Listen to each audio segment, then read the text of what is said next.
Jain યોદ્ધાઓ કોન્સ્ટેબલના mark આવ્યા ત્યાર પછી મોટાભાગના યોદ્ધાઓ એવા છે કે જે મેરિટની બહુ બધી ચિંતાઓ કરી રહ્યા છે. અત્યારે નિશ્ચિંત રહેવાનું છે. 12,000 વેકેન્સી છે, 12,000 સીટ આપેલી છે. આપણે જ્યારે ડીવી લિસ્ટ આવે છે પછી એક જ ધ્યાન રાખવાનું છે કે 12,000 જે સીટ છે ને એમાંથી એકે સીટ ખાલી ન રહે.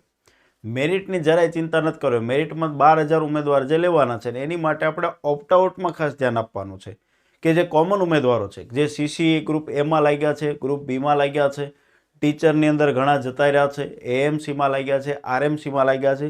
તમે હું સાથે મળીને ગુજરાતના મોટાભાગના ફેકલ્ટીઓએ આમાં સાથ સહકાર બધા આપશે અને બધા પોતપોતાની રીતે મહેનત કરી અને 12,000ની અંદર એકે સીટ ખાલી ન રહી જાય ને એના માટે અથાગ પ્રયત્નો બધા કરવાના છે.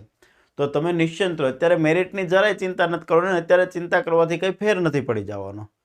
તમારું નામ આવશે જ્યારે ડીવી લિસ્ટની અંદર 24,000માં, પછી સાથે મળીને મહેનત કરીશું. નિશ્ચિંત રહો.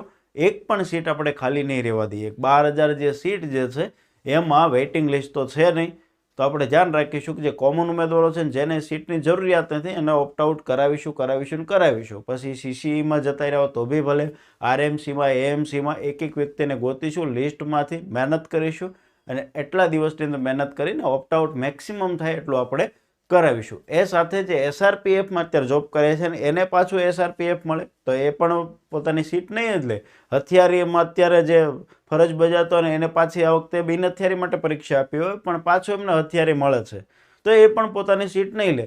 તો આવા કોમન ઉમેદવારો ગોતી અને આપણે સાથે મળી અને ઓપ્ટઆઉટ કરાવીશું. નિશ્ચિંત રહેજો.